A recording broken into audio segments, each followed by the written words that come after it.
The alarm bell started before I even smelled the smoke. I was 3 levels below the royal wing, checking a coolant line that fed the palace's cooling towers.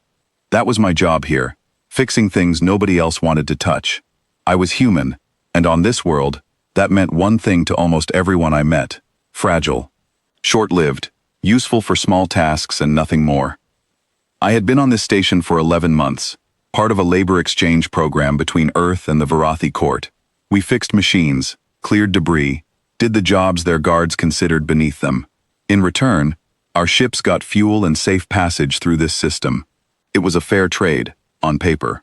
In practice, it meant I spent most days being looked at like something that might break if you breathed on it too hard. That night, the palace was full. It was the autumn binding, a ceremony where the royal family renewed their oaths to the court elders. Every noble family in the region had sent someone. The halls above me were bright with lanterns and quiet music. I wasn't invited, obviously. I was just supposed to keep the machines running so the important people upstairs could enjoy themselves. Then the bells rang. At first I thought it was part of the ceremony. The Varathi loved their bells, their chimes, their layered rituals. But then I heard shouting, real shouting, the kind that comes from fear and not tradition. I dropped my tools and looked up at the vent shaft above me. Smoke was curling through the grates, thin and gray, rising fast. I keyed my comm unit. "This is level 3 maintenance. I have smoke in the eastern shaft, requesting confirmation." Nobody answered. That told me everything. I climbed the service ladder 2 rungs at a time. The Varathi are tall, elegant, built for slow, formal movement, not for climbing. Their maintenance shafts were narrow and awkward for them, but easy enough for me. I reached the access hatch near the royal wing and pushed it open. The heat hit me first. The corridor outside the princess's chambers was full of smoke, thick and rolling along the ceiling. I could see orange light flickering from a doorway ahead, the kind of light that only comes from real fire. Guards stood at the end of the hall, tall figures in ceremonial armor, and they were not moving. I want to explain something about the Varathi guards, because it matters.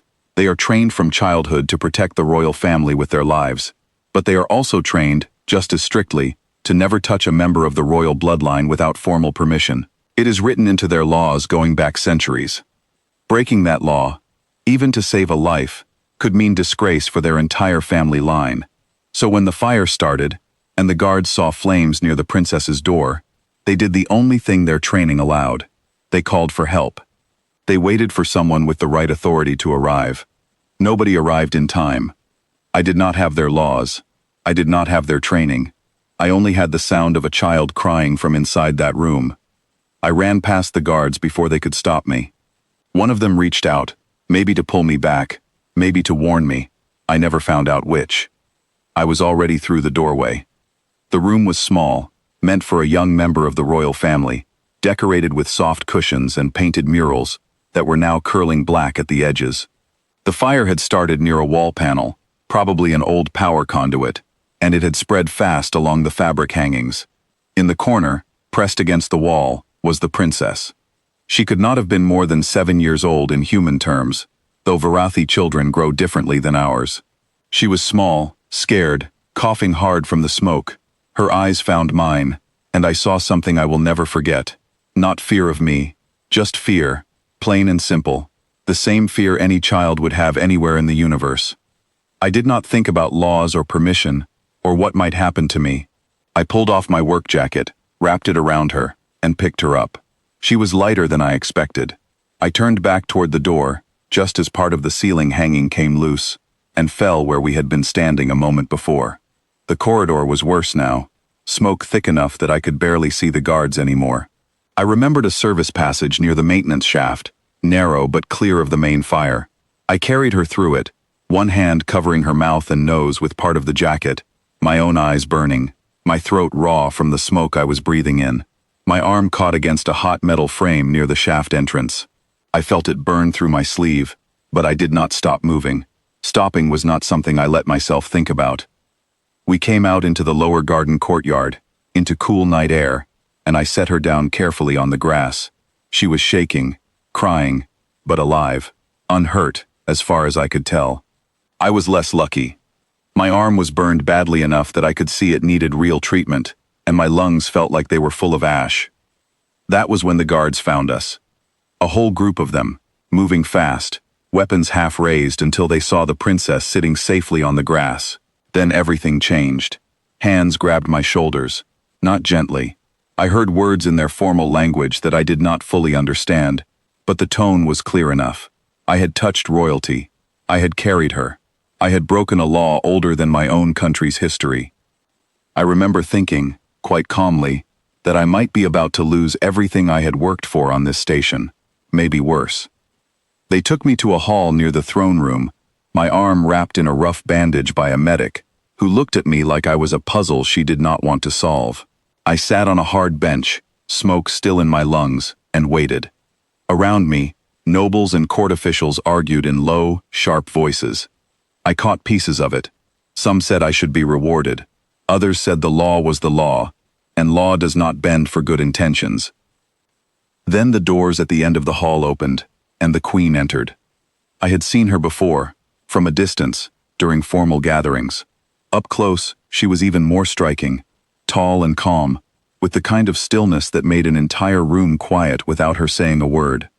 She walked past the nobles, past the guards, and stopped directly in front of me. I tried to stand, my legs unsteady, but she raised a hand slightly, and I understood I was meant to stay seated. She looked at my bandaged arm for a long moment. Then she looked at my face. "You entered my daughter's chambers without permission," she said. Her voice was quiet, but it carried through the whole hall. "You touched her. You carried her through fire." I did not know what to say. I settled for the truth. She was scared and alone in a burning room. I could not just stand there. Somewhere behind me, a noble muttered something about consequences. The queen did not look away from me. "My guards stood outside that door," she said, "trained since childhood to protect her, and they waited, because our law forbids what you did without formal command." I said nothing. There was nothing safe to say. The queen turned then, slowly, to face the gathered court. Her voice grew louder, filling the hall.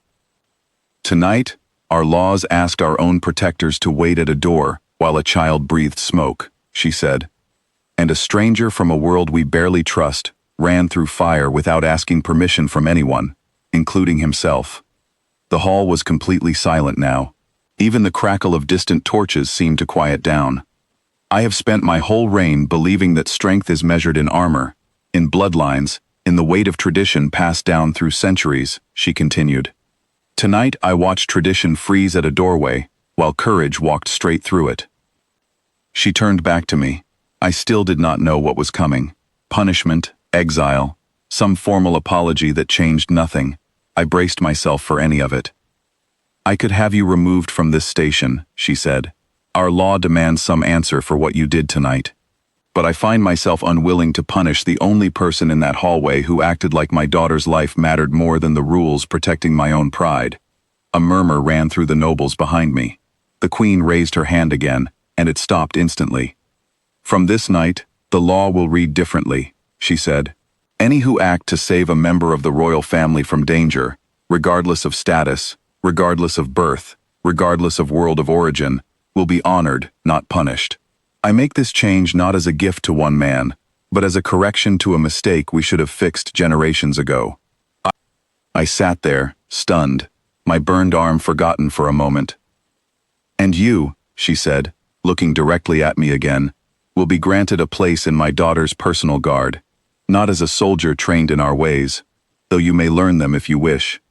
As a reminder to every guard who stands at her door from now on, that protection means action, not waiting for permission to care." I did not know what to say. I am not sure there were words that would have fit the moment.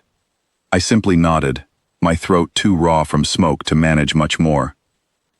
Later, once the healers had properly treated my arm and the smoke had cleared from my lungs, I sat alone in the small room they gave me near the royal wing. Through the window, I could see the garden courtyard where I had set the princess down safely on the grass. It felt strange to think that a single decision, made without any real thought at all, had changed how an entire court saw someone like me. I did not do what I did to be rewarded. I did it because a child was scared and alone, and I happened to be the person who could reach her. That is all it ever was. But sometimes that is enough. Sometimes the smallest, most human choice, made in a moment, with no time to think it through, says more about who we are than any speech or ceremony ever could. The guards outside that door were not cowards. They were bound by rules meant to protect something they valued deeply. I simply did not have those rules to hold me back. Maybe that is what humanity offers, out here among older worlds with older laws. Not greater strength, not deeper wisdom, just the willingness to run through the fire when someone needs us, without waiting to be told it is allowed. The princess visits sometimes now, when her lessons allow it. She is still young, still learning what her mother's decision meant for the court around her. But she remembers the smoke, and she remembers who carried her out of it. That memory, small as it seems, feels like the truest reward I could have asked for.